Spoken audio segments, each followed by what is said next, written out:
Tay, dito ko ba ilalagay ang libro na to? Oo, dyan na lang. Patapos naman na tayo sa pag-ayos. Panigurado ko nandito si nanay, hindi pa tayo tapos. Dapat maganda ang pagkakaayos pag siyang nandito. Kaya nga eh. Naalala ko pa na inayos natin ang kwarto mo pero binago niya kasi magulo raw. Pero maayos naman sa paningin natin. Namimiss ko na tuloy si nanay. Ay, paniguradong masaya na siya ngayon sa langit, anak. Tuloy lang ang buhay, ha? Ano kaya tayo ngayon kung nandito siya? Matagal niya nang gustong umuwi dito sa probinsya kaya paniguradong tuwang-tuwa siya kung nandito siya. Bagong lipat ang mag-amang sina Wanda at Juanito sa probinsyang kinalakihan ni Juanito. Isang buwan pa lang simula nang mamatay ang asawa ni Juanito dahil sa sakit. Pinili nilang mag-ama na umuwi sa probinsya upang doon ituloy ang buhay na wala na ang kanilang pinakamamahal na tao. Hindi naging madali para sa kanila. Sa loob ng isang buwan ay naging malayo silang mag-ama sa isa't isa. Pero muli ring nagkaintindihan lalo ngayong paglipat nila. Maayos ang buhay nila sa Maynila, ngunit iba pa rin kapag sa probinsya. Matagal na nilang gustong umuwi roon. Buhay pa ang asawa ni Juanito, ngunit hindi matuloy-tuloy. Simple ang buhay nila mula sa dating bahay. Masaya ang buhay lalo at kumpleto pa sila. Masaya si Wanda dahil ang magulang niya ay binigyan siya ng pagmamahal na hinihiling niya. Nagbago lang yon nang mawala ang nanay niya. Nagkaroon ng lamat ang pagsasama nilang mag-ama. Pareha silang nasaktan at nakalimutan ang isa't isa. Buti na lamang ay dumating sa punto na nagkaroon ulit ng pagkakataon upang makapagbati sila. Natapos sa paglilinis ang mag-ama at nagpahinga saglit. Lumabas naman si Wanda upang bumili ng merienda. Hindi nakatakas sa paningin ng dalaga ang mga mata ng kapitbahay. Halos humaba ang mga liig nito kakatingin sa kanya. Hindi naman nabago sa kanya yon dahil kahit sa dating tinitirhan ay marami talagang madalas na tumingin o tumitig sa kanya. Pabalik na sana siya nang may humarang sa kanyang isang matandang babae. Kulubot ang mga balat nitong maitim, nakapusod ang kulot na buhok, may kakaibang ngiti at may mahahaba at maruming daliri. Aatras sana si Wanda dahil sa takot pero hinila nito ang kamay niya kaya wala siyang nagawa kundi huminto. Magandang araw po. Magandang araw, iha. Bago ka rito, ano? Ngayon ko lang nakita ang ganyang kagandang mukha. Kakalipat lang po namin doon sa bahay na yun. Ako sa kabila lang. Magkapit bahay pala tayo. Ah, ganun po ba? Oo. Minsan pumunta ka sa bahay para maipaghanda kita ng makakain. Ang magandang mukha na kagaya mo dapat maganda rin ang kinakain. Ah, salamat po. Kwentuhan mo nga ako, paano ang ganyang mukha? Napakaganda mo talaga. Ah, hindi ko po alam Namana ko po sa nanay ko ang mukha ko. Ah, sandali po. Lola, kailangan ko na kasing umuwi Sige po Dahil sa kakaibang nararamdaman ni Wanda sa matanda, ay mabilis niyang tinanggal ang mga kamay nito na nakahawak sa kanya. May kung anong kaba na naramdaman siya sa dibdib na hindi niya maipaliwanag.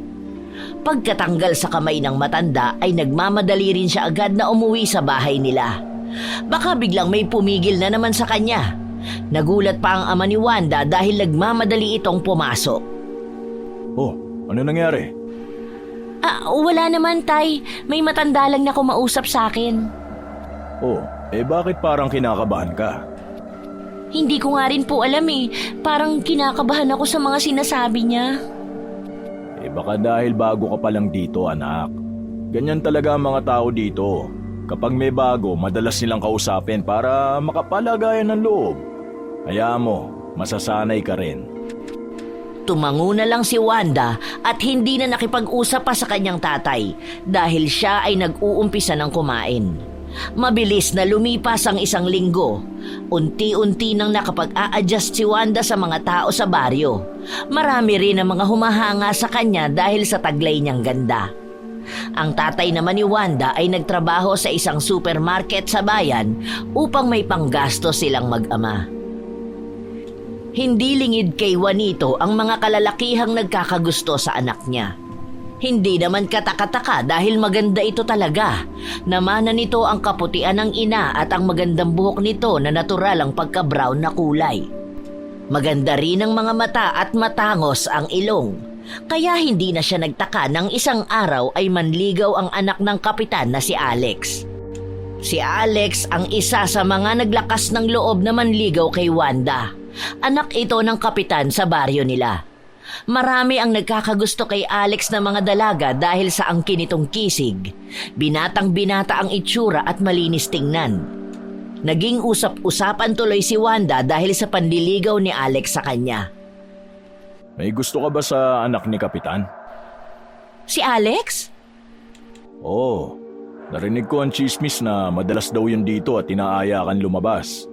Mayaman ang pamilya nila at maraming nagkakagusto talaga doon. Baka saktan ka lang yan.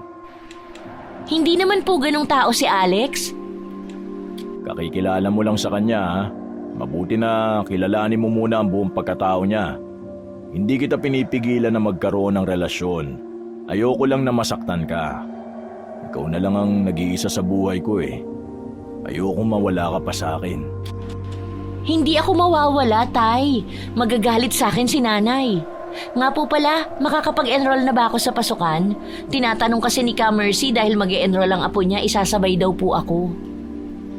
Oo, mag-e-enroll ka na. Sigurado po kayo? Pwede naman po akong huminto muna, Tay. Hindi ka hihinto. May ipon naman ako kahit konti eh. Unahin mo ang pag-aaral mo. Niyakap ni Wanda ang ama at nagpasalamat dito bago pumasok sa kwarto.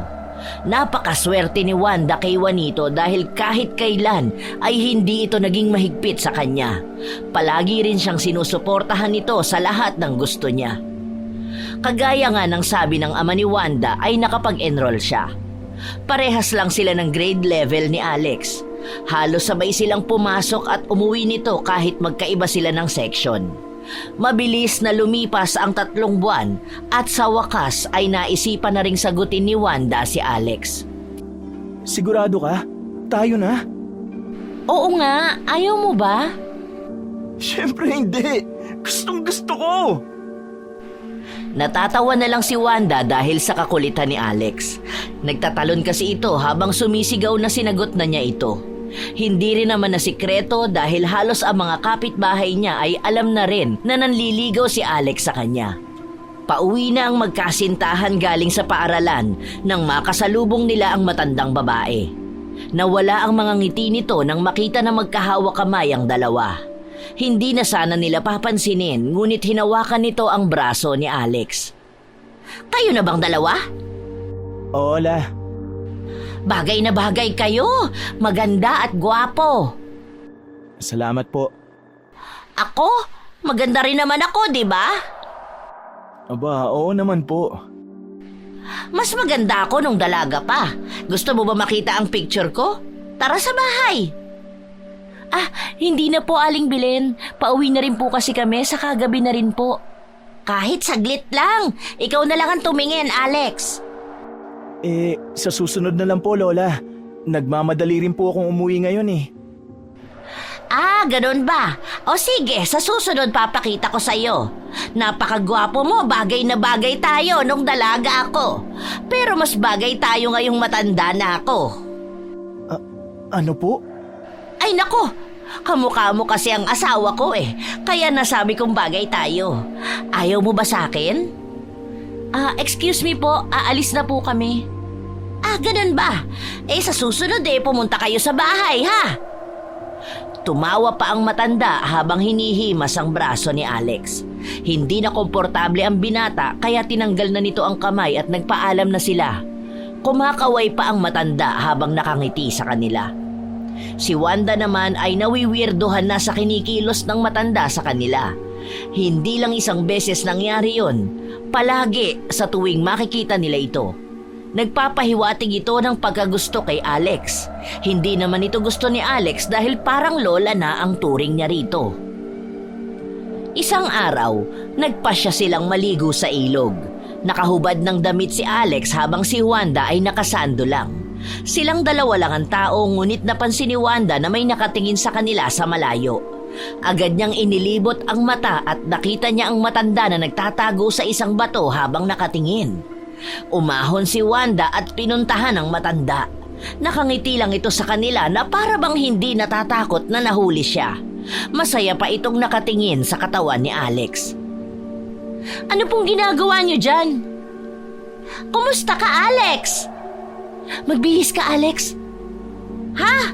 Bakit? Maganda ang katawan mo. Anong ginagawa niyo rito? Ay, tinitingnan ko lang kayo. Mukhang masaya kayo eh. Naiinggit ako. Gusto ko rin maging masaya. Matanda na ako at madalang nang sumaya lalo't wala na akong kasama sa buhay. Gusto niyo rin po bang maligo? Pwede ba? Sasamahan mo ba ako? Pwede na... Hindi, aalis na kami para makapaligo kayo ng maayos. Tara na, Alex. Agad na sumunod si Alex dito. Nakita ni Wanda ang irap ng matanda sa kanya at ang pagngiti nito kay Alex. Hindi niya talaga alam bakit kinakabahan siya dito sa matanda. Habang pauwi ay nag-uusap sila ni Alex patungkol dito. Hindi ba natin siya isasabay? Medyo malayo to sa inyo eh. Ayun nga, nagtataka ako. Malayo to pero nakasunod siya. Hindi kaya sinusundan niya tayo? Hindi naman siguro. May kakaiba akong nararamdaman sa matanda na yon. Nang makauwi si Wanda ay agad siyang dumiretso sa kusina upang magmano sa ama. Naisip pa niyang baka pauwi na si Alex dahil naihatid na siya nito. Hahawakan na niya ang kamay ng ama nang ilayo nito yon. Gulat siyang napatingin sa ama. Seryoso ang mukha ng ama ni Wanda, kaya siya ay kinabahan.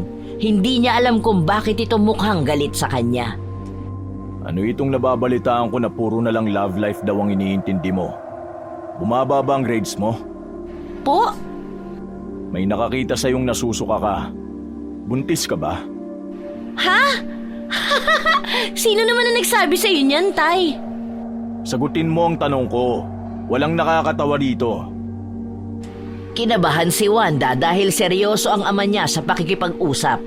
Madalang itong magalit sa kanya. Bilang lang sa kamay kung ilang beses. At ngayong nakatingin siya rito habang ito ay seryoso at mukhang galit, talagang kabadong-kabado siya at halos hindi na makapag-isip ng isasagot dito. Walang katotohanan sa mga tinatanong ng ama niya, pero natatakot siya sa paraan ng pagtingin nito sa kanya. Nang huhusga ang mga tingin nito. Tay, hindi po ako buntis. Sigurado ka ba? Opo.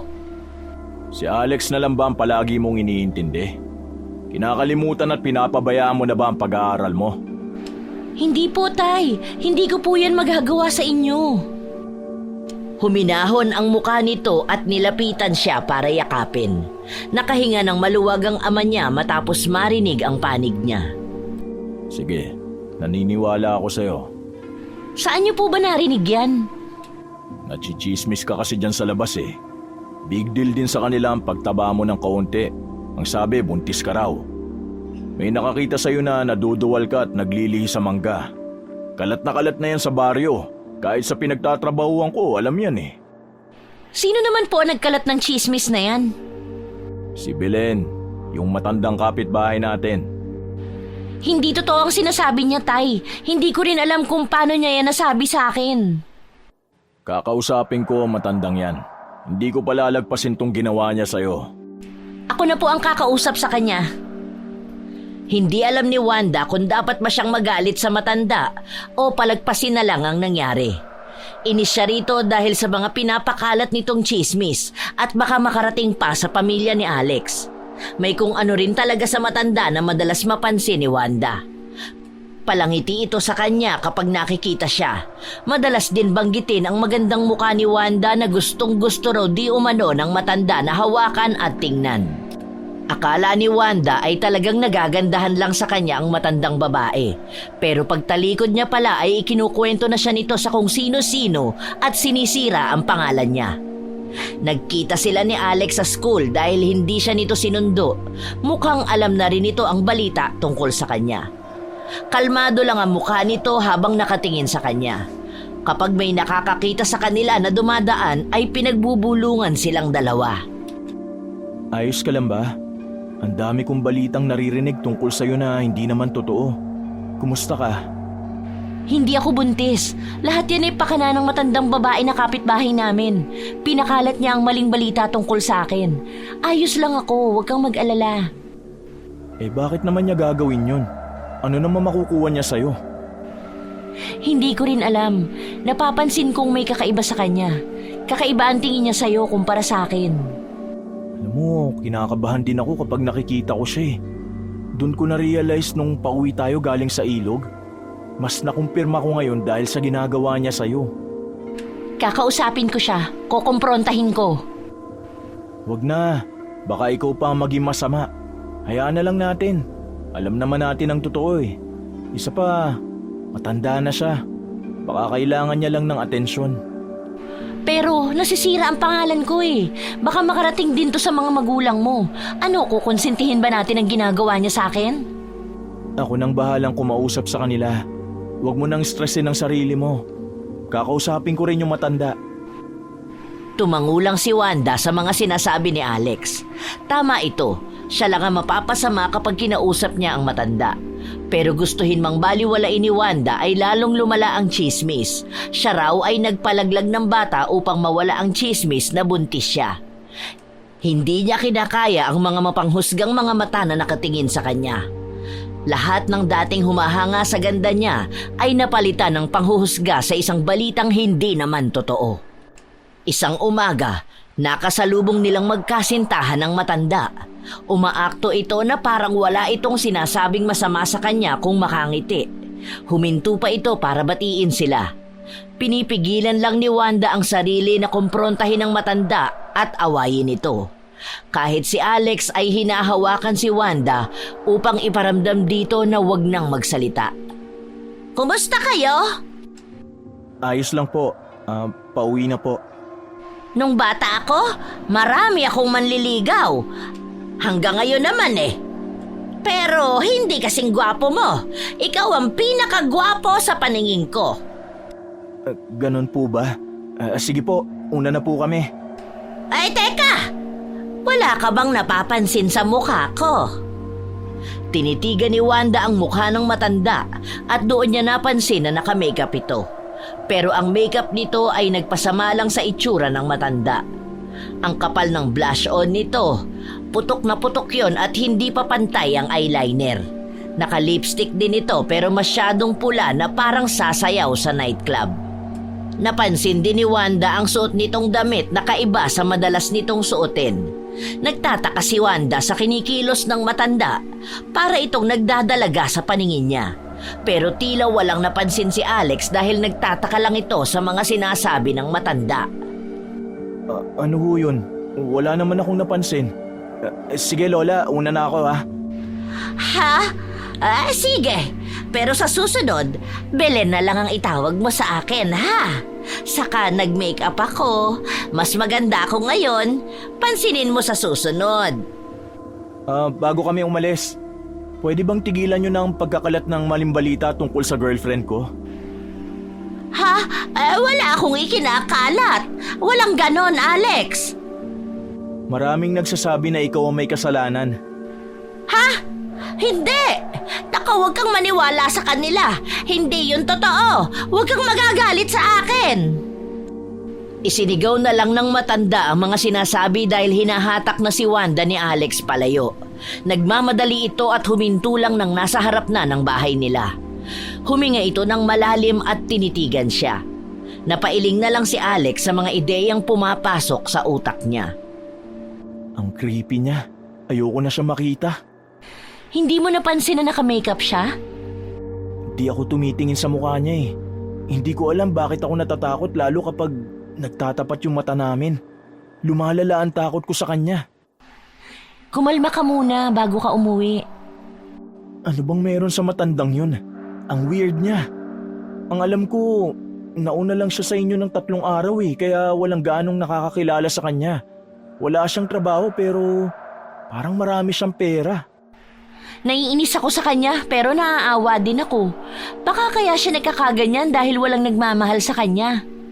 Ako, nag-uumpisa na akong matakot dahil sa kanya. Sa sumunod na araw ay hindi na lang pinansin ni Wanda ang mga chismis tungkol sa kanya. Kahit may nagtatanong ay hindi niya sinasagot ang mga ito. Habang pauwi ay natanaw sa malayo ni Wanda ang matandang babae na pinagkukumpulan ng mga chismosa. Hindi na sana niya papansinin ang mga ito, ngunit may kung ano sa kanya na gustong malaman ang sinasabi ng matanda. Lumapit si Wanda nang hindi napapansin ng mga nagkukumpulan ng mga chismosa at doon niya narinig ang mga walang katotohanang salita galing sa matanda. Narinig ko, pinalaglag nga ang bata. Nagmana ata sa ina eh. Balita ko nagpalaglag din ang nanay niya kaya hiniwalayan ang asawa. Kaya sila nagpunta dito dahil sa ginawa ng nanay. Pero siya rin pala ang gagawa ng ganong bagay. Hindi na naawa sa buhay ng bata. Mukhang ayaw na rin sa kanya ng pamilya ni Alex. Maganda lang naman kasi siya pero tanga sa pag-aaral. Ang gugustuhin nun, matalinong kagaya ko at maganda. Hindi ba? Nagkaroon ng kanya-kanyang bulungan ng mga nakapalibot tungkol sa sinabi ng matanda. Galit na galit si Wanda dahil sa mga kasinungalingang binabanggit nito. Para sa kanya, ayos lang kung husgahan siya ng mga tao at mali ang isipin. Pero ibang usapan na kapag ang nanay niya ang pinuntirya. Alam niya sa sarili na walang ginawang masama ang nanay niya. Galit na galit si Wanda habang sinusugod ang matandang babae. Mabilis na nahati ang nagkukumpulan at napunta sa gilid. Ang matandang babae naman ay nakangiti pa sa kanya na animoy ng iinis. Hindi na napigilan ni Wanda na sampalin ang matandang babae. Nasugatan ang pisngi nito dahil sa mahabang kuko ni Wanda. Maliit na sugat lang yon pero kung makaarte ito parang napakasakit na. Aray! Ang batang ito! Wala kang modo! At wala kang galang sa nakatatanda sa'yo! Sa tingin mo kagalang-galang kang matanda ka? Sino ka para pagsalitaan ng nanay ko ng masasama, ha? Wala kang alam kaya manahimik ka! At kayong mga chismosa na nakikinig sa matandang to, nagpapapaniwala kayo sa mga kasinungalingan ng halimaw na to! Hindi! Huwag kayong maniwala sa kanya! Totoo ang sinasabi ko! Totoo lahat yon! Ang alin? Buntis ako? Kung buntis ako, sana inaswang na ako. At anong sabi mo? Ang nanay ko nagpalaglag? Patay na ang nanay ko kaya kami lumipat dito. Lahat ng sinasabi mo, puro kasinungalingan. Ikaw! Ikaw ang sinungaling! Ang kapal ng mukha mong matanda ka! Ano bang napapala mo sa pinagsasasabi mo, ha? Napapala ko! Nasisiraan kita! Masisira ka! Di lumabas din sa'yo mismo. Gusto mo akong siraan. Bakit? Bakit, ha?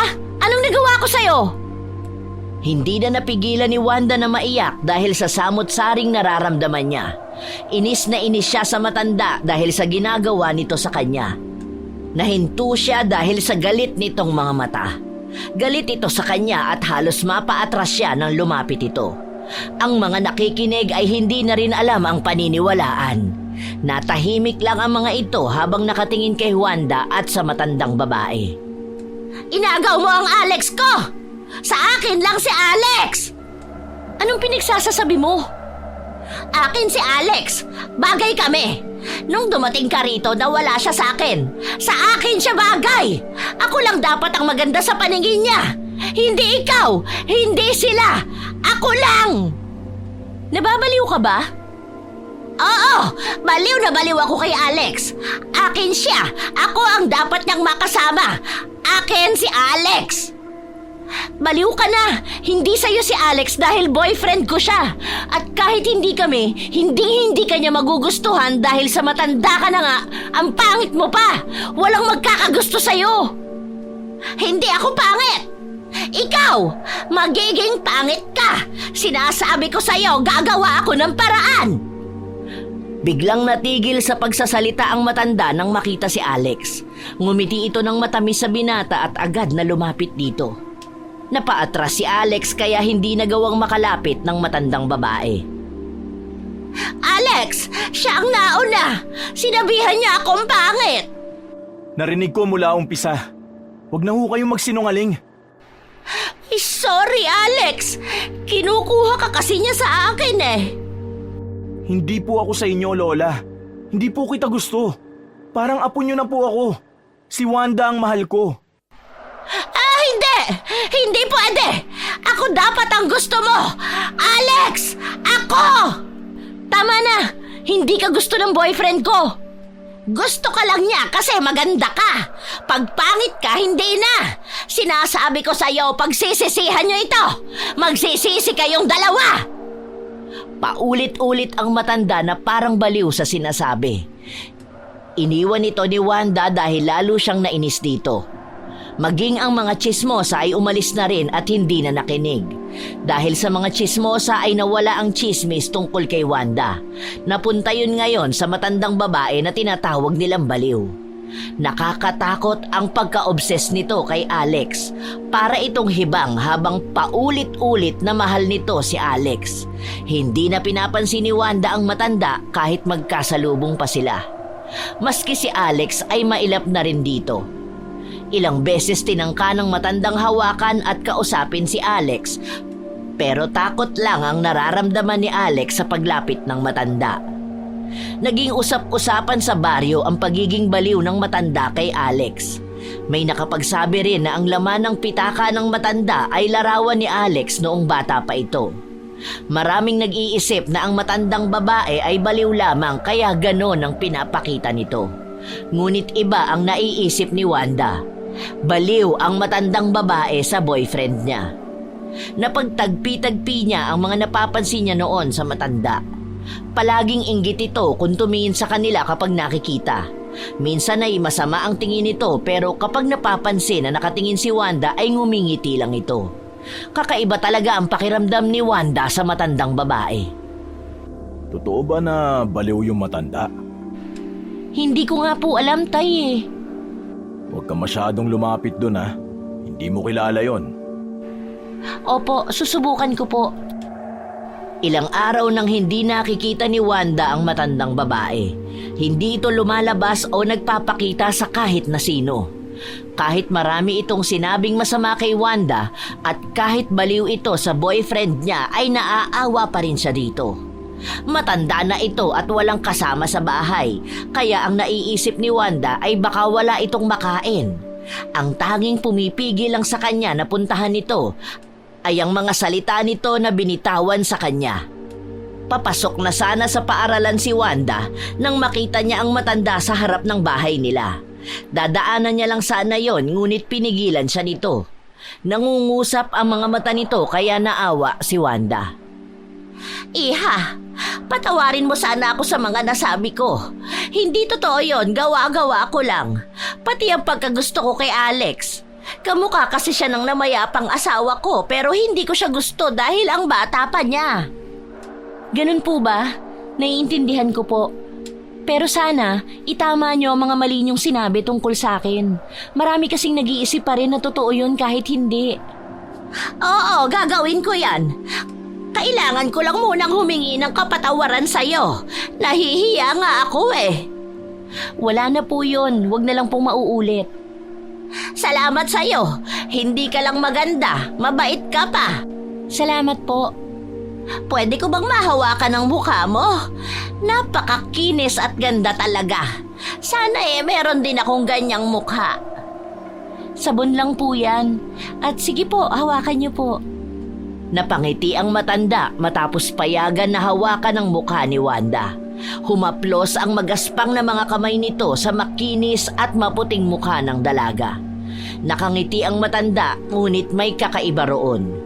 Gusto na sanang tanggalin ni Wanda ang kamay ng matanda pero ginamit pa ng matanda ang isang kamay upang hawakan ang buong mukha niya. May kakaiba sa ngiti at tingin ng matanda sa kanya kaya agad niya ring inilayo ang mukha rito. I-enjoy mo na ang magandang mukha dahil mawawala rin yan. Po?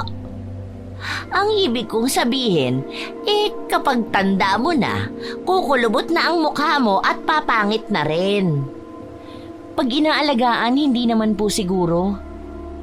Nagpaalam na si Wanda sa matanda para makapasok sa paaralan. Mahal na mahal ni Wanda ang mukha niya dahil namanan niya yon sa kanyang nanay. Ang makinis niyang mukha ay gano'n na talaga simula ng bata siya. Nag-mature lang tingnan ang mukha niya pero hindi pa rin nagbago kahit anong feature sa mukha niya. Pagkatapos ng exam ni Wanda ay dumiretso siya agad ng uwi. Birthday ng ama niya at balak niyang ipagluto ito. Hindi siya kasabay ni Alex dahil may lagnat ito. Tuwang-tuwa si Wanda nang matapos magluto ng pansit, ang paborito ng ama. Bumili rin siya kanina ng maliit na cake para sa kanya. Pag-uwi nito ay agad niyang kinantahan si Juanito at pinagsaluhan ang pansit na niluto ni Wanda. Salamat anak. Alam mo kung nandito ang nanay mo, paniguradong matutuwa yung kasi sanay ka na magluto. Kaya nga po sana natitikman niya ngayon ang masarap kong luto. Teka, may pimples ka? Po? Meron kang pimples sa mukha. Gulat na napahawak si Wanda sa pisngi niya at doon niya naramdaman ang maliit na tigyawat na meron siya. Agad siyang pumunta sa salamin para tingnan yon. Kahit kailan ay hindi pa siya nagkaroon ng tigyawat. Ngayon pa lang, hindi niya alam ang mararamdaman dahil alagang-alaga niya ang kanyang mukha. Ayos lang yan. Mawawala rin yan. Paano kung magkaroon ng marka, Tay? Hindi naman siguro. Normal lang na may pimples, anak. Ngayon lang po ako nagka-pimples Kaya nga. Pero wag mo na masyadong isipin dahil mawawala rin naman yan. Hindi maiwasang isipin ni Wanda kung bakit siya nagkaroon ng tagyawat. Kahit dinadatnan siya ng buwa ng dalaw ay hindi siya nagkaroon ng tigyawat. Sadyang ngayon lang talaga niya naranasan yon. Nakahiga na si Wanda at patulog na nang maramdaman niya ang kate ng mukha niya. Ayaw niya sanang kamutin yon pero hindi niya mapigilan ang pagkamot. Nang kamutin niya ay guminhawa ang pakiramdam niya at nawala ang kate. Kinamot lang niya ng kinamot ito hanggang sa siya ay makatulog. Dumiretso sa banyo si Wanda paggising para makapaligo na. Kahit walang pasok ay nakaugalian na niyang maligo ng maaga. Pagtingin niya sa salamin ay hindi lang isa, kundi 3 na ang pimples niya. Ang lalaki nito at pulang-pula. Nanginginig siyang napahawak sa mukha habang tinitingnan yon sa salamin. Agad siyang lumabas ng banyo para ipakita ang mukha sa tatay niya. Tay! Dumami ang pimples ko! Ha? Oo nga. Ano nangyari? At mas lumaki siya kaysa kahapon. Kinutkot mo ba yan? Kinamot ko kagabi pero hindi ko naman po alam na magiging ganyan kalaki yan at dadami. Tay, bakit ganito? Gusto mo ba ipatingin natin sa doktor? Baka kung ano na lang ang sabihin sa akin. Normal na tigyawat lang palalakihin ko pa. Baka naman sa ginagamit mo yung sabon. Nairita ang mukha mo kaya nagkaganyan. Yung pong sabon ko, yun ang ginagamit ko simula 10 years old, Tay. Bakit kaya nagkaganyan? Kaya mo, mawawala rin yan. Huwag mo na lang kamutin para hindi magsugat. Sana naman mawala na agad. Matamlay si Wanda dahil sa pimples na meron siya. Maghapon lang siyang nanonood sa cellphone niya. Nang mapatingin siya sa salamin at makita ang pimples ay may kung ano sa kanya na naghihimok na hawakan niya yon. Hinawakan niya yon at halos mapangiwi dahil sa lagkit. Kumati ang pimples niya pero pinipigilan niya itong kamutin. Tinampal-tampal niya lang ito para maiwasan ang pagkamot dito. Nanood ng video si Wanda kung paano mawala ang tigyawat pero hindi niya alam kung epektibo ba ang mga yon sa kanya. Lumabas siya ng bahay upang magwalis at nakita niya ang matandang babaeng tuwang-tuwa na nakatingin sa kanya. Nang makita siyang nakatingin ay tumigil ito at kumaway sa kanya at lumapit. Gulat itong nakatingin sa mukha niya habang pinipigilan ng tawa. Ano nangyari sa mukha mo? Natatawa po ba kayo? Ha? Hindi Nagtatanong nga ako at concerned ako sa mukha mo. Natural na tigyawat lang, lahat ng tao nagkakaganito. Nako, wag mong kukut-kutin yan. Papangit ka niyan. Sige ka. Hindi naman siguro. Papangit ka, sinasabi ko sa'yo. Saka paano yan pag pangit ka na? Eh di hindi na magkakagusto sa'yo ang boyfriend mo. Siyempre, kadiri naman tingnan kapag puro sugat na yung mukha mo. Hindi naman niya ako minahal dahil lang sa mukha ko. Hindi siya ganun kababaw na tao. Aba, hindi mo masasabi. Malay mo, hindi ba? Ay, buti pa ako.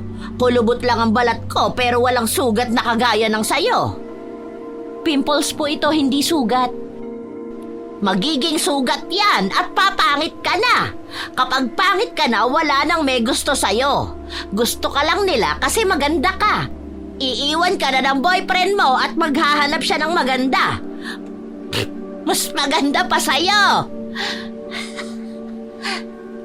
Tatawa-tawang umalis ang matanda at umuwi sa kanila. Kinalma ni Wanda ang sarili dahil inis na siya sa matanda. Hindi naman lalala ang sugat niya. Alam niya yan sa sarili niya.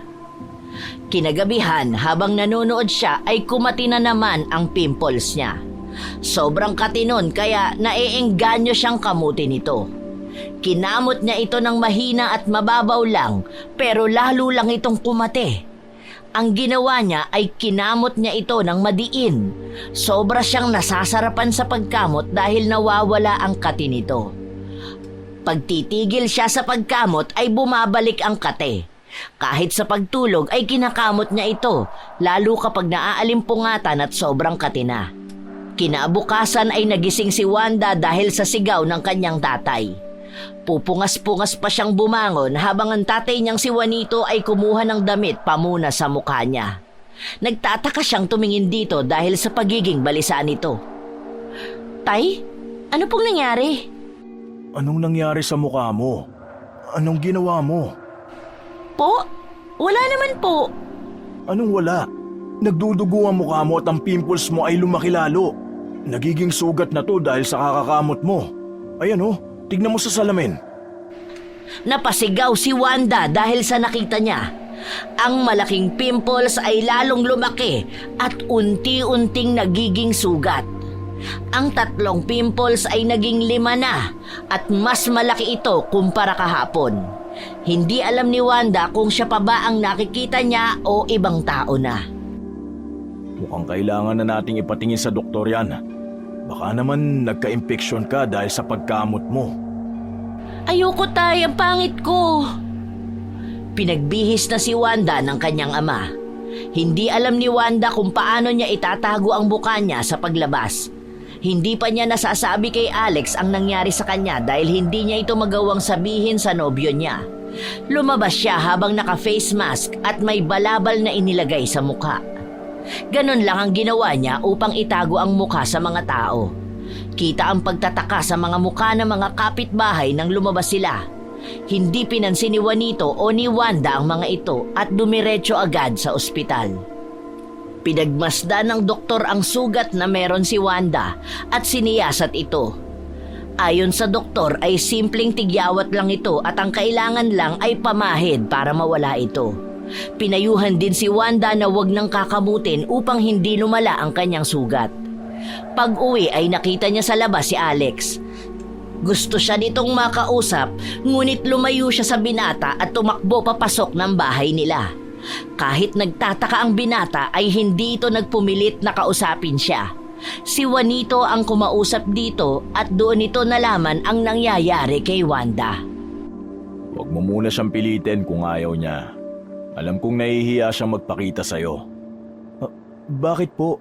Ano po bang nangyari? May pimple siya sa mukha. Pimples? Natural lang naman po ang pimples ah. Natural pero hindi yung pimples na meron siya. Malalaki yun at dumadami ng gusto.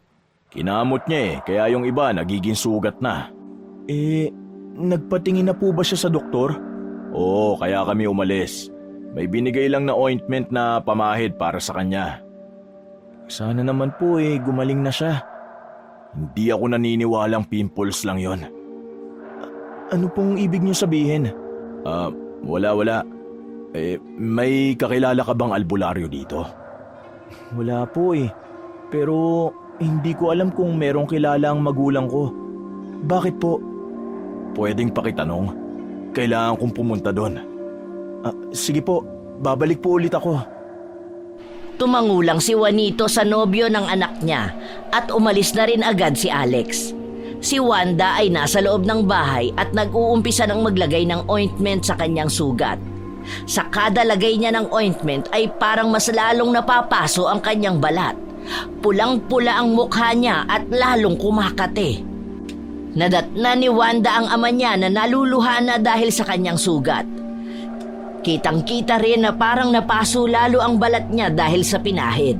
Sobrang pula na ng buong mukha niya kaya agad na binasa ni Juanito ang damit at ipinahid sa mukha ni Wanda upang mawala ang ointment. Lalo siyang sumakit, Tay. At lalo ring namula. Huwag mo na tong gagamitin. Hindi ka hiyang. Paano na to? Gagaling pa ba ako? Oo naman, gagaling ka. Gagawa ako ng paraan para matigil yung nasa mukha mo. Tay, ang pangit ko na. Ikaw pa rin ang pinakamagandang anak ko. Sige na, magpahinga ka na ulit. Huwag mo masyadong isipin, baka mamaya kasi dahil sa stress mo kaya lumalala yan. Sige po. Dahil sa nangyari ay hindi na lumabas si Wanda. Palagi na lang itong nasa loob ng kwarto. Ang sugat niya ay lalong lumala. Sinubukan na nila itong langgasin pero habang may nilalagay sila sa mukha ng dalaga ay lalo itong lumalala. Hindi na rin nagpapakita sa nobyo niya dahil nahihiya siya. Kinakausap lang siya nito habang nasa labas ng pinto. Ayaw ni Wanda na makita siya ng mga tao na pangit siya. Wanda, buksan mo na to at mag-usap tayo. Umalis ka na at maghanap ka na lang ng babaeng mas maganda. Hindi mo ako kailangan. Kailangan kita, Wanda. Sige na, magpakita ka na. Umalis ka na sabi eh. Walang nagawa si Alex kundi ang umalis. Matigas ang loob ni Wanda. Ayaw magpakita sa kanya ng dalaga at naiintindihan niya yon. Habang palabas ay nakita niya ang matandang babae. Ngiting-ngiti siya nitong sinalubong. May kabang nararamdaman si Alex kapag malapit ang matandang babae. Iba rin ang tingin nito sa kanya. Ano? Wala na kayo? Kung ichichismis mo na naman sa iba, hindi. Kami pa rin. Pero bakit? Pangit na siya. Ang dami niya ng sugat. Kung makikita mo lang kung gaano siya kapangit. Paano mo nalaman? May kinalaman ka ba sa nangyayari sa kanya? Ako? Wala ah. Naririnig ko lang sila mag-usap ng ama niya. Ayaw niya na sa'yo kasi hindi na raw kayo bagay. Maganda lang daw ang bagay sa'yo. Siya ang gusto ko. Ayoko sa iba. Bakit? Ay, ang daming magaganda riyan ah. Ako, maganda ako. Tingnan mo, nag-makeup ako ulit. Ang ganda ko at bagay tayo. Wala akong sugat. Mas kumikinis na lalo ang balat ko. Nababaliw ka na. Alex, ako na lang. Ako na lang, sige na. Maganda na ako. Pangit na yang si Wanda. Ako na ang piliin mo. Kahit gaano pa siya kapangit sa paningin nyo, siya pa rin ang mahal ko. At siya pa rin ang pinakamaganda para sa akin. Lalo lang siyang papangit at hindi mo na makikilala ang mukha niya. Hindi na pinansin ni Alex ang matandang babae. Nagmamadali na siyang umuwi dahil natatakot na siya sa mga pinagsasasabi nito. Galit na galit ang matanda habang nakatingin sa bahay ng mag-amang si Wanda at Juanito. Maagang nagpaalam para matulog si Wanda. Masama rin ang pakiramdam niya dahil sa sakit ng ulo. Masaya na siya dahil hindi na kumakati ang sugat niya at nakatulog siya ng maayos nung gabi. Mahimbing ang tulog ni Wanda kaya hindi niya pinansin ang kung anong kumukutkot sa mukha niya. Sa isip niya ay panaginip lang yun. Ngunit ang nakapagtataka ay ang lalong paglala ng sugat niya kinaumagahan. Mas lumalim ang sugat niya na akala mo'y kinamot ang loob nun. Naging mabaho rin ang sugat niya at nakakasuka ang amoy. Anong nangyari? Kinamot mo ba ulit yan kagabi? Hindi po. Hindi naman siya makati kagabi. Lalo yang lumala at lumalim ang sugat. Ano nang gagawin ko, Tay? Baka dahil to sa pinahid ko. Naiiyak na lang si Wanda dahil sa nangyari sa mukha niya. Nang nagpunta ang boyfriend niya ay nagkulong lang siya sa kwarto niya hanggang sa gumabi na. Ganoon ang naging paulit-ulit na buhay ni Wanda. Nawala na siya ng gana. Kahit sa tatay niya, ayaw niyang lumabas at magpakita rito. Lalong lumalala ang sugat niya sa mukha. Minsan ay nagigising siya na parang may kumukutkot ng sugat niya. Pero pagdidilat siya ay wala naman. Hindi niya na rin tinitingnan ang mukha niya sa salamin dahil maski siya ay natatakot sa mukha niya. Isang gabi ay naalimpungatan si Wanda dahil sa kung anong bagay na nasa mukha niya. Ramdam niya yon na parang kinakain ang sugat na meron siya. Dahan-dahan niyang minulat ang mata niya kasabay ng malakas na sigaw matapos makita ang maliliit na daga na nasa mukha niya. Mabilis na nagsialisa ng daga sa mukha niya at sumuot sa maliit na butas na meron sa kwarto niya. Agad na dumalo ang ama ni Wanda. Iyak ng iyak si Wanda dahil sa nakita niya habang ang ama naman nito ay tiningnan mabuti ang mukha niya. Kumuha ito ng flashlight at itinapat sa mukha ni Wanda. Diyos ko po, mahabagin. Bakit may uod ang sugat mo? Ha? Ano, Tay? May uod? Tay! Tay! Wanda, kumalma ka. Bakit may uod? Tay, tulungan mo ako, Tay! Kanina lang may daga na nasa mukha ko, ngayon may uod naman! Tay! Nag-umpisa ng mag-hysterical si Wanda dahil sa nalaman niya na may uod ang kanyang mukha. Ang mga uod na maliliit at puti ay gumagapang sa kanyang sugat. Parang mga sumasayaw sa hindi marinig na kanta dahil sa likot ng mga ito. Pumapasok at lalong kinakain ang laman ng mukha ni Wanda. Pansin ang biglaang pagbagsak ng katawan ng dalaga. Pumayat ito dahil sa nangyari sa kanya. Ang mga uod na puti ay mabibilis ang galaw habang nasa mukha ni Wanda. Dahil sa paghihisterikal ng babae, ay hinawakan niya ang mukha at kinamot yun ng kinamot upang matanggal ang uod. Pinigilan ito ni Juanito sa ginagawa. Iyak na ng iyak ang dalaga hanggang sa mawalan nito ng malay. Maingat na inihiga ni Juanito ang anak habang pinagmamasdan ang mukha nito. Kahit siya ay hindi na alam ang gagawin. Kumuha ng tiyan si Juanito at unti-unting tinanggal ang uod sa mukha ng dalaga. Inilagay niya yon sa garapon na may takip. Ngunit nakapagtataka dahil tila hindi nababawasan ang uod sa mukha ng dalaga. Hindi tumigil si Juanito hanggang sa matuklap ang makapal na bahagi ng balat ni Wanda at doon tumambad ang nagkukumpulang mga uod. May bangaw pang nakita si Juanito na agad na lumipad. Tumindig ang balahibo ni Juanito habang tinitingnan ng mga uod. May mahahaba na sa nakikita niya, hindi kumpara kanina na mas maliit. Puti ang kulay ng uod at nakakatakot ang itsura nito kapag pinagmasdan. Diyos ko, ano ba nangyayari sa anak ko? Sino ang may gawa nito sa kanya? Tulungan niyo po kami, Panginoon ko. Awang-awa na si Juanito sa anak niya. Kung pwede lang niyang kunin ang sakit na meron nito ay ginawa niya na. Nakatulog siya habang umiiyak sa tabi ng anak niya. Nahihimbing pa lang si Juanito sa pagtulog ay nagising na agad siya dahil sa tunog na naririnig niya. Doon niya nakita ang mga maliliit na daga na kung tawagin ay bubwit. Napakarami nito at nagkukumpulan yon sa mukha ni Wanda. Kinakain ng mga ito ang kanyang mukha kasama ang laman at uod na naroroon. Agad na kumuha ng tubig si Juanito at binuhos yun sa mukha ng dalaga.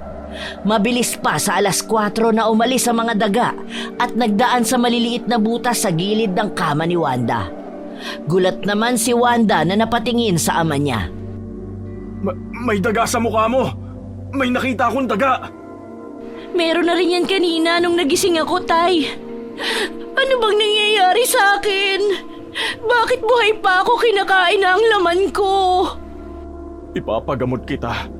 Ipapagamot kita, anak ko. Gusto ko na lang mamatay. Ayoko na, Tay. Huwag mong sabihin yan. Gagaling ka. Ipapagamot kita. Nawawalan na ng pag-asa si Wanda. Diring-diri na siya sa mukha niya at wala na siyang lakas ng loob na humarap sa iba na gano'n ang mukha. Nahimatay ang dalaga dahil sa sari-saring emosyon. Agad na tinawagan ni Juanito si Alex upang samahan siya sa albularyo na alam nito. Mabilis din agad na nakarating si Alex at nang makita ang mukha ni Wanda ay naluha na lang ang binata. Sinong walang hiyang may gawa nito sa kanya? Yan ang kailangan nating alamin. Kumanda sa akin ang mambabarang na yan. Gagantihan ko siya. Tara na po, pumunta na tayo sa albularyo. Sigurado ka ba sa pupuntahan natin? Yan ang sabi sa amin ng matandang kasambahay namin. Marami siyang alam na matatandang albularyo. Mahuhusay daw ang mga yon. Kailangan natin puntahan ang sinabi niya sa akin na manggagamot. Bumiyahe ang tatlo gamit ang sasakyan ni Alex. Si Wanda ay tulog na tulog pa.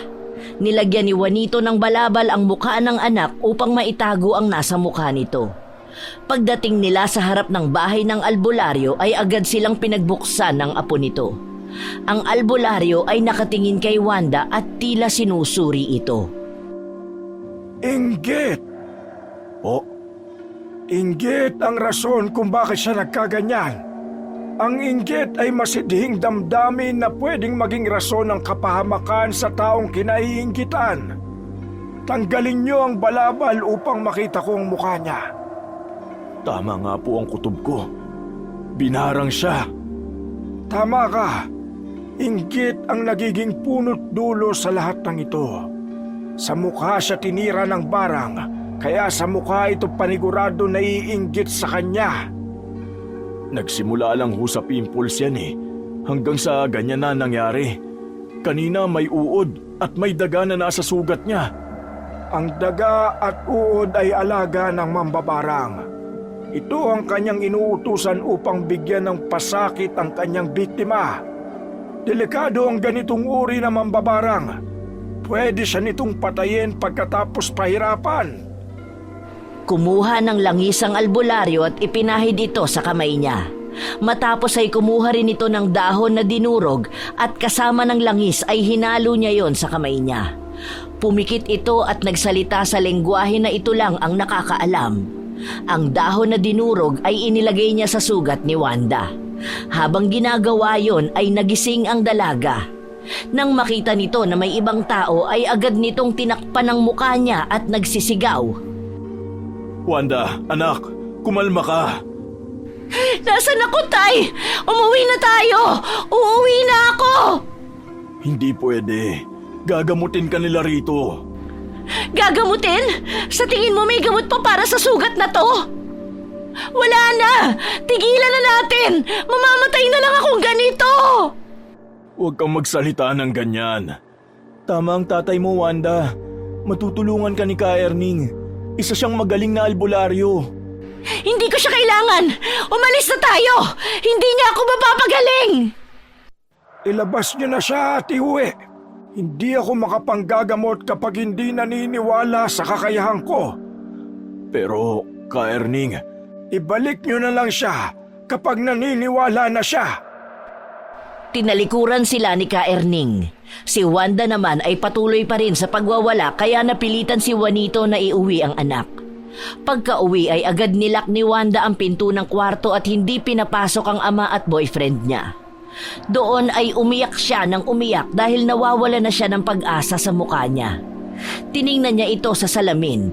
Ang isa ay puro uod habang ang isa naman ay may tapal na dahon mula sa halamang gamot. Tinanggal niya ang dahon at wala siyang uod na nakita. Tinanggal niya ang dahon dahil hindi siya naniniwala sa barang o kulam. Habang nasa silid ay naririnig pa niyang nag-uusap ang ama at nobyo sa sala. Umuwi ka na muna, Alex. Ako nang bahala sa kanya. Pwede po bang dito muna ako? Gusto ko siyang samahan kahit ayaw niya. Sige, ikaw ang bahala. 2 araw ang lumipas at ganun pa rin ang kalagayan ni Wanda.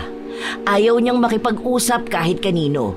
Halos hindi siya matulog dahil ayaw niyang puntahan na naman siya ng mga daga at kainin ang sugat niya. Dahil 2 araw na siyang walang sapat na tulog, napahimbing naman ang tulog niya isang gabi. Habang tulog siya ay nararamdaman niya ang hapdi sa kanyang pisngi. May kumukot-kot doon kaya dahan-dahan niyang iminulat ang mga mata at doon niya nakita ang isang matandang babae. Nakatayo ito malapit sa kanyang higaan. Hindi niya man kita ng malinaw ang mukha nito dahil sa may kadiliman niyang kwarto. Alam niyang nakangiti ito at nasisiyahan sa nakikitang pagdurugo ng kanyang sugat. Lumapit sa kanya ang matanda ng dahan-dahan. Kinilabutan siya nang makitang lalong lumapad ang nakakatakot na ngiti ng matanda. Kitang-kita niya ang maputi nitong ngipin na matutulis. Ang mata nito ay nagkukulay pula na. Hindi siya makagalaw kahit anong gawin niya. Gusto niyang sumigaw para tawagin ang ama pero walang boses na lumalabas. Naupo ang babae sa tabi ng kanyang higaan at iniunat ang kamay nito. Dahan-dahang inilapit ang kamay sa kanyang pisngi. Tumutulo na ang luha ni Wanda sa takot. Ang matulis na kuko ng matanda ang siyang gamit sa pagkutkot ng sugat niya sa pisngi. Maya-maya ay naglabasan ang mga uod mula sa bibig ng matanda. Isa-isa niya itong kinuha at inilagay sa kanyang sugat. Ramdam na ramdam ni Wanda ang mga uod na gumagapang at nanunuot sa kanyang laman. Sigaw siya ng sigaw pero wala pa ring boses na lumalabas. Gusto niyang magwala pero naninigas ang kanyang katawan. May kung anong enerhiyang pumipigil sa kanya na kumilos. Halos maduwal si Wanda sa ginagawa ng matandang pagsuka sa mga uod at nagmamakaawa na lang sa matanda na itigil na ang ginagawa nito. Pero tumatawa lang ito ng tumatawa at halos mapuno ng ingay ang kanyang kwarto. Takot na takot siya ngunit ang matanda ay natutuwa pa sa nakikita sa kanyang reaksyon. Maya-maya ay nag-aalsahan na ang mga uod sa kanyang pisngi. Kinukuha ito ng matanda at pagkatapos ay pilit na ipinapakain sa kanya. Halos malagutan na ng hininga si Wanda dahil sa kilabot. Maya-maya ay bigla siyang napabalikwas. Nagising siya sa pagtapik ng kanyang ama. Nanginginig sa takot si Wanda habang inililibot sa paligid ang paningin. Hindi na niya nakita ang matanda sa kanyang silid. Sa halip ay isang maliit na daga na mabilis na tumatakbo papasok sa butas na nasa dingding. Iyak nang iyak si Wanda dahil sa takot niya habang nakatingin sa ama. Tay! Tulungan mo ako! Gusto kong gumaling sa kung anumang sakit na ito. Yung matanda kanina, papatayin niya ako. Siya ang naglalagay ng mga uod sa sugat ko. Binangungot ka, anak. Dadalin ulit kita sa albularyo. Tutulungan niya tayo. Maniwala ka sa kanya. Kapag hindi ka naniwala, hindi ka niya mapapagaling. Ano, handa ka na bang magpagamot sa kanya? Opo, Tay. Gusto ko na pong gumaling. Sige, pupunta ulit tayo sa kanya. Tumango si Wanda sa kanyang ama. Agad namang inihanda ni Alex ang sasakyan at bumiyahe na sila. Madaling araw pa lamang at wala pang gaanong tao ngunit nakita ni Wanda ang matandang babae. Nanlalaki ang mata ni Wanda nang makita ang matandang babaeng nakatayo sa gilid ng kalsada. Kahit nakatalikod ito ay nakilala niya ang bulto ng matanda. Kahawig nito ang nasa panaginip niya. Mabilis din silang nakarating sa bahay ng albularyo matapos ang ilang minuto. Nasa loob ng bahay ang matandang lalaki at nagdarasal sa kanilang altar nang dumating sila. Wala nang sabi-sabi ay bigla nitong hinampas ng dahon si Wanda at agad siyang humiyaw kahit na hindi malakas ang hampas ng matanda. Malakas ang bumarang sa'yo. Nagagawa kanyang puntahan at hawakan. Siya mismo ang bumabarang sa'yo. Sino po bang may gawa nito sa akin? Isang matandang babae na inggit sa ganda na meron ka. Bukod dun, gusto rin itong makuha ang boyfriend mo. Teka, matandang babae? Oo, kagagawa nito ng matandang babae. Alam kong kilala niyo ang tinutukoy ko. At oo, siya yun. Malakas ang loob niya sa pag-aakalang walang pangontra sa kanyang ginawa sa'yo. Ano pong dapat kong gawin para mawala na ang barang niya sa akin? Walang iba kundi kontrahin ang barang niya. Para kahit anong gawin niyang pambabarang sa'yo, ay bumalik lang lahat sa kanya. Naniniwala ka na ba ngayon sa kakayahan ko? Opo, gusto ko na pong gumaling. Parang awa niyo na po. Kahit sa panaginip ko ay pinupuntahan po niya ako at sinasaktan. Malakas nga siya. Kahit ang panaginip mo ay nagagawa niyang pasukin. Hindi yun isang panaginip. Totoong ginagawa niya yun sa'yo. Kumuha ng dinikdik na pinatuyong dahon ng kakawati ang albularyo at nilagyan yon ng langis. Marahan niyang ipinahi dito sa buong mukha ng dalaga. May mga binibigkas itong salita na hindi nila maintindihan. Para itong nagdarasal gamit ang ibang lengguwahe. Ang ibang dinurog na dahon ay nilagay nito sa isang plastik kasama ang langis. Bibigyan kita ng kopya ng dasal. Dasalin mo ito tuwing 6:00 ng gabi. Simulan mo na mamaya. Ibibigay ko rin sa iyo ang medalya ng San Benito upang magbigay ng proteksyon sa iyo.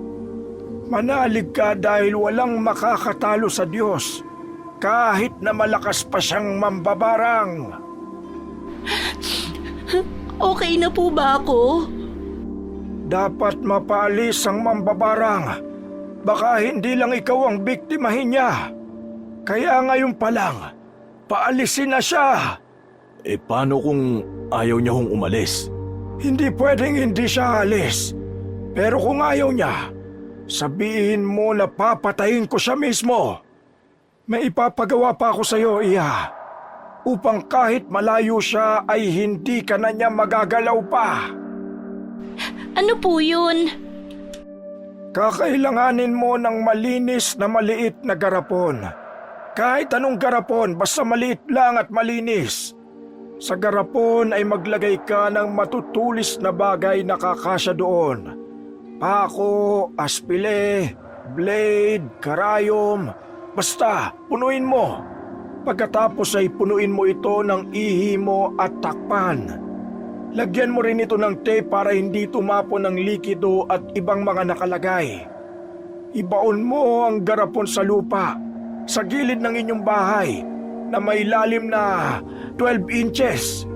Siguraduhin na hindi gumagalaw ang bote, ha? O hindi nakapaling ang pagkakalagay. Dapat ay nakatayo at hindi tatapon ang laman. Usalin mo ang orasyon na ito na nakasulat sa papel pagkatapos mong tabunan ng lupa ang bote. Hindi ka tatablan ng barang kapag ginawa mo ito. Lahat ng gagawin sa iyo ay babalik lang sa kanya. Kaya siguruhin mo na hindi magagalaw ang lupa. Kailan po dapat gawin yan? Sa lalong madaling panahon. Sige po, gagawin ko kaagad pagka-uwi po namin. Marami pong salamat, Ka Erning. Matapos ang paggamot sa sugat ni Wanda ay nagpaalam na rin sila kay Ka Erning. Agad silang umuwi at malayo pa lang ay kita na nila ang matandang babae na nakatingin sa bahay nila. Sumisilip ito at tinitingnan kung may tao. Galit na galit ang tatay ni Wanda at agad bumaba sa sasakyan. Muntik na nitong sakalin ng matanda, napigilan lang ito ni Alex. Hindi nakababa si Wanda dahil sa takot niya sa matandang babae. Anong problema, Juanito? Anong problema? Tangina mong demonyo ka! Ikaw may kagagawa ng paghihirap ng anak ko! Hinaan mo ang boses mo dahil baka may makarinig sa'yo! Wala akong pake kung marinig ako ng iba. Totoo naman ang sinasabi ko ah! Isa kang mambabarang! Ikaw ang salarin sa nangyayari sa anak ko! Ay, hindi ko alam ang sinasabi mo! Nagkakamali ka ata! Talaga ba? Lukuhin mo na lahat, wag ako! Inggit ka sa anak ko dahil sa gandang meron siya. Sa bagay, yung pangit mo na yan, talagang maiinggit ka sa kanya. Matabi lang dila mo! Gusto mo bang isunod kita sa anak mo? Lumabas din! E di umamin ka rin! Oo! At hindi ka natatakot sa akin? Kahit magkapatayan tayo, hindi ako natatakot. Umalis ka na sa baryong to ngayon din at lubayan mo na ang pagpapahirap sa anak ko. Bakit ako aalis? Aalis ka sa ayaw at sa gusto mo. Dahil kung hindi, hindi lang ang albularyo ang papatay sa'yo, kundi ako mismo. Ibabaong kita ng buhay hanggang mamatay ka.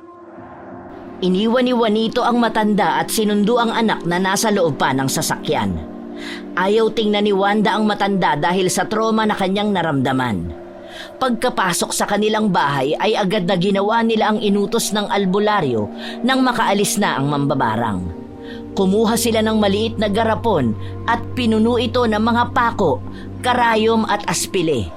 Ang ihi ni Wanda ay inilagay din doon at pagkatapos malagyan ng tape ang buong garapon ay ibinalot pa nila sa plastik at tela. Saka sila nagsimulang maghukay ng lupa sa gilid ng kanilang bahay. Ibinaon nila ang garapon at matapos masigurong hindi ito magagalaw ng kahit sino, pumasok na sila sa bahay. Magdamag na binantayan ni Juanito ang anak. Ni pumikit ay hindi nito ginawa dahil natatakot siya na bumalik ang mambabarang. Mahimbing ang tulog ni Wanda, kaya napanatag si Juanito sa kanya. Kinaumagahan ay nilagyan ulit nila ng dinikdik na dahon ng kakawati na may langis ang sugat ni Wanda. Paulit-ulit nilang ginawa yon hanggang sa ilang araw ang lumipas ay napansin nilang natutuyo na ang sugat. Pumunta ulit si Alex at hindi na nagtago si Wanda. Hinarap na niya ang kasintahan. Maiintindihan ko kung aayaw ka na sa akin. Ha? Anong ibig mong sabihin? Kahit maghilo man sugat ko, may maiiwan pa ring marka rito. Ang makinis kong balat, hindi na babalik yon kahit anong mangyari. Pangit na ako. Pangit na ba kapag may peklat sa muka? Hindi, Wanda. Maganda ka sa paningin ko kahit anong mangyari. Nalulungkot naman ako dahil yan agad ang iniisip mo tungkol sa akin. Hindi ganyan kababaw ang pagmamahal na meron ako sa'yo. Mahal kita anumang kulay mo. Mahal kita anumang itsura mo. Mahal kita dahil ikaw si Wanda. Patawarin mo sana ako. Natakot ako sa iisipin mo. Naiintindihan kita pero wala kang dapat na ikatakot dahil mahal kita. Kumalat ang balita sa kanilang lugar tungkol sa matandang babae. Nalaman ng lahat ang ginawa nito kay Wanda. Nagkasundo ang taong bayan na palayasin ang matandang babae na dayo lang naman din sa kanilang lugar. Pagpunta nila sa bahay na inuupahan nito ay wala ang matanda. Ang natitira na lang sa bahay nito ay ang mga maliliit na daga na naroroon. Nagkakagulo ang mga daga sa pagkain nilang malaking tipak ng sariwang karne. Hindi mo na kailangan matakot, anak. Wala na ang matandang babae. Sigurado po kayo? Oo. Ang natira na lang yung mga daga sa bahay niya. Pati yung picture ni Alex. Gustong-gusto niya si Alex, kaya siguro niya ako kinulam. Oo. Naiinggit siya sa'yo dahil ikaw ang girlfriend ni Alex. Nagkausap na ba kayong dalawa? Opo, pero hindi pa gaano. Kausapin mo siya. Baka sinisisi niya ang sarili niya dahil sa nangyari sa'yo. Kakausapin ko po siya ulit. Tumango si Juanito at niyakap ang anak. Lahat ay gagawin niya para rito. Nawala na ang pinakamamahal niyang asawa. Ayaw niyang mawala pa ang anak niya. Sobrang natakot ako sa nangyari sa'yo, anak. Dahil pwede mong ikamatay ang ginawa sa'yo. Ang totoo ay ayaw ko nang mabuhay, Tay. Iniisip ko na wala ng pag-asa. Hindi ko pa rin alam kung paano niya nagawa yun sa'yo. Sabi ko huwag kang lumapit doon, di ba? Natatandaan ko po na hinawakan niya ang mukha ko gamit ang dalawang kamay. Doon po nagsimula ang pimples ko. Siya rin ang nakita mo noon sa panaginip mo. Hindi siya panaginip lang dahil totoo yun. Hindi ko alam kung ilang buwan bago gumaling ang sugat ko. Matapos ang pag-uusap nila ay lumabas si Wanda. Lumabas siyang habang nakabalabal. Lahat ng tingin ng mga tao ay nasa kanya. Alam na ng lahat ang nangyari. Hindi niya na kailangang magsinungaling sa mga ito, pero hindi niya kinakausap ang mga tao dahil sa takot na baka kutyain siya. Dumiretso lang siya sa simbahan at doon ay nagdasal. Habang nagdarasal ay biglang may humawak sa kamay niya. Matandang babae at gustong hawakan ang mukha niya. Dahil sa nangyari noon ay agad niyang tinabig ang kamay nito at tumakbo paalis sa simbahan. Nabangga niya naman ang nobyo niya at agad siya nitong hinawakan. Hindi napansin ni Wanda na nanginginig na pala ang buong katawan niya dahil sa takot. Wanda, kumalma ka. May nakita ako. Kumalma ka muna. Nanginginig ka na sobra. Ikalma mo muna ang sarili mo. Sige na. Umalis na tayo. Baka hawakan niya ako. Please, umalis na tayo. Wanda! Alex, please, ialis mo ako rito. Nag-umpisa nang umiyak si Wanda dahil sa takot. Agad siyang hinila ni Alex paalis at pauwi sa bahay nila. Nanginginig pa rin si Wanda kahit nasa loob na ng bahay. Agad siyang niyakap ng tatay niya. Tay, nakita ko siya sa simbahan. Hinawakan niya ako. Anak, wala na siya. Umalis na siya. Hindi ako papayag na hawakan ka ulit niya. Hindi ako papayag na may gawin ulit siyang masama sa'yo. Tay, nakita ko talaga siya. Kumalma ka na, anak. Magpahinga ka na muna. Sinamahan ni Alex si Wanda na magpahinga. Pinanood niya ang pagtulog ng girlfriend niya. Payapa ang pagtulog nito na akala mo'y walang problemang iniinda. Hindi pa gumagaling ang sugat nito ngunit tuyo na. Pumasok ang tatay ni Wanda at tinitigan ng anak. Na-trauma siya sa nangyari sa kanya. Hayaan mo na muna siya magpahinga. Umuwi ka na rin at nang makapagpahinga ka. Ayos lang po. Dito muna ako matutulog. Babantayan ko siya. Sigurado ka ba? Opo. Alam mo, maswerte sa'yo ang anak ko. Sana wag mo siyang sukuan, Alex, ha? Alam kong mahal ka niya eh. Mahal ko rin po ang anak niyo. At hindi ko po hahayaan na may makapanakit na naman sa kanya. Alam kong sinisisi mo ang sarili mo. Pero hindi. Wala kang kasalanan. Hindi mo kasalanan na ikaw ang gusto ng matandang yon. Hindi ko po maiwasan na hindi sisihin ang sarili ko eh. Lalo't nainggit yun sa kanya hindi lang dahil sa itsura, kung hindi dahil sa akin mismo. Pero biktima ka rin.